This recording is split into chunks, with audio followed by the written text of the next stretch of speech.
Salut les amis, ravi de vous retrouver dans cette masterclass numéro 16. Aujourd'hui, on va parler de chiffre d'affaires.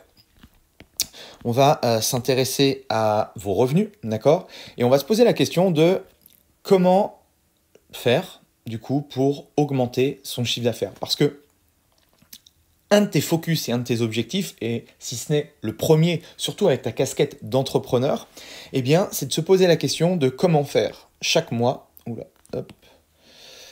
ici, comment faire chaque mois pour augmenter ton CA.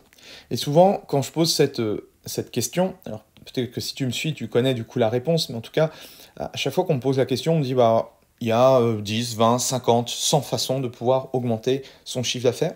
Et en fait, tu vas voir que on va réduire ces stratégies de manière très simple, de manière très factuelle, et on va se poser la question de comment tu peux faire, toi, directement dans ton business aujourd'hui, d'accord, en prenant du temps sur ton activité, en prenant du recul sur ce que tu fais aujourd'hui, comment tu peux faire aujourd'hui pour multiplier par 2 peut-être ton chiffre d'affaires, peut-être multiplier par 3, etc.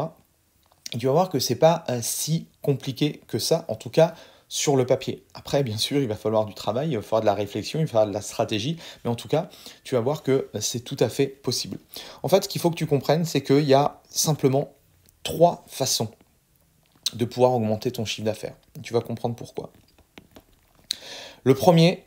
Première façon, c'est de chercher justement à augmenter ton nombre de clients.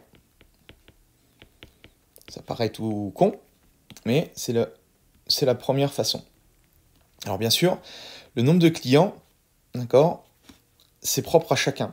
Ça va dépendre, et ça on le voit du coup dans l'académie des coachs, et c'est ce que je te conseille de faire et de regarder et de réfléchir, c'est quel est ton business model, d'accord? Comment fonctionne ton activité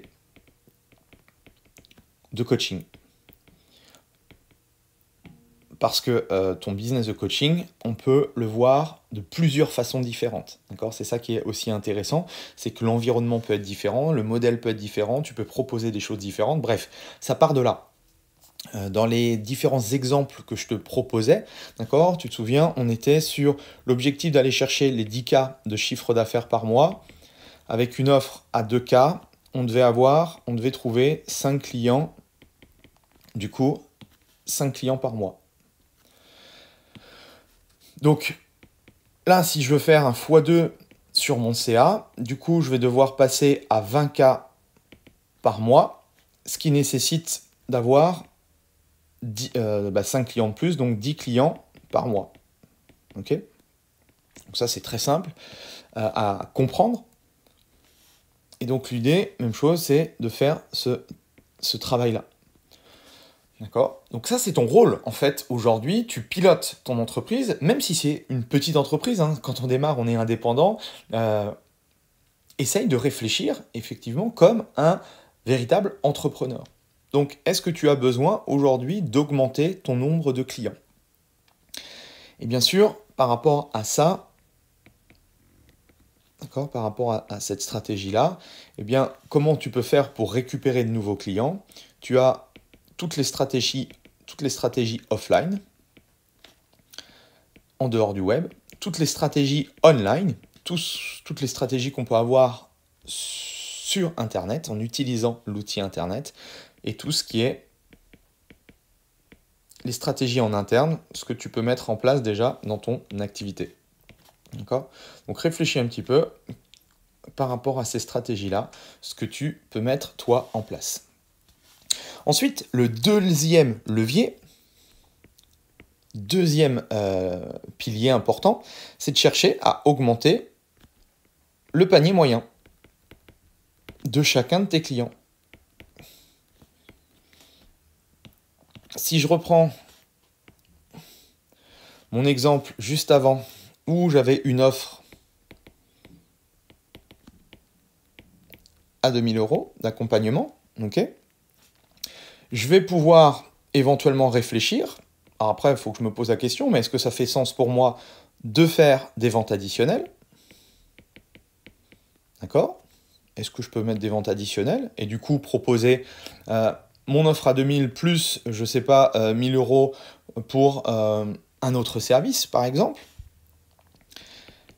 Est-ce que ça peut être une remise? Alors, une remise sur la quantité. Alors là, remise sur la quantité, ça peut être, par exemple, au lieu de proposer un one-to-one, c'est de faire un duo, par exemple. Donc, mon panier moyen sera plus élevé, d'accord? Et du coup, ce sera plus avantageux pour moi. Par exemple, ça pourrait être une offre à 3000 en duo au lieu d'une offre à 2000 en solo. Ok? Je pourrais chercher à augmenter mes prix. Au lieu que, que je facture à 2000 euros, mon offre va passer à 2500 euros. Ça peut être, du coup, des produits complémentaires que je rajoute à la vente, etc., etc. Donc pose-toi la question aujourd'hui par rapport à ce que tu vends. Est-ce que tu pourrais rajouter des choses qui fait que tu augmenterais le panier moyen de tes clients? Ça, c'est le deuxième levier extrêmement puissant. Hop. Et troisième, ici, ça va être d'augmenter la fréquence. D'accord? Le nombre d'achats par client. Si par exemple, mon accompagnement, mon offre à 2000 euros, c'est un accompagnement sur 12 semaines. La réflexion que je peux me faire, c'est comment je vais faire pour que, à la fin, cette personne-là continue avec moi et reste, du coup, je sais pas, 12 semaines de plus. Et donc là, si la personne, elle reprend un package de 12 semaines, j'ai multiplié par 2, d'accord, sa fréquence d'achat. Parce que, au lieu de rester 12 semaines, il est resté 24 semaines, et ainsi de suite. D'accord? Donc ça, c'est même chose, c'est hyper important à comprendre. C'est cette notion de fidélisation. Et là, cette fidélisation, elle va se faire, j'ai déjà expliqué, par l'expérience, par le service et par les résultats que tu vas apporter à tes clients. D'accord? C'est extrêmement important à mettre en place. Et même chose, réfléchis aujourd'hui à ce que tu fais, d'accord? Pour ça, comment tu fais pour mettre ça en place directement? Combien te coûte un client? Combien te coûte de garder un client également? Et tu vas t'apercevoir que... Parce que souvent, on a cet objectif de toujours aller chercher de nouveaux clients. Mais on ne se pose jamais la question de comment augmenter le panier moyen et comment augmenter la fréquence. Et c'est beaucoup plus facile pour moi, surtout par rapport à nos business respectifs, d'augmenter le panier moyen et d'augmenter la fidélisation que d'aller chercher sans cesse, d'accord, de nouveaux clients. En tout cas, ça, c'est les réflexions que j'ai pour toi. Bien sûr, ça va dépendre ici de ton business model.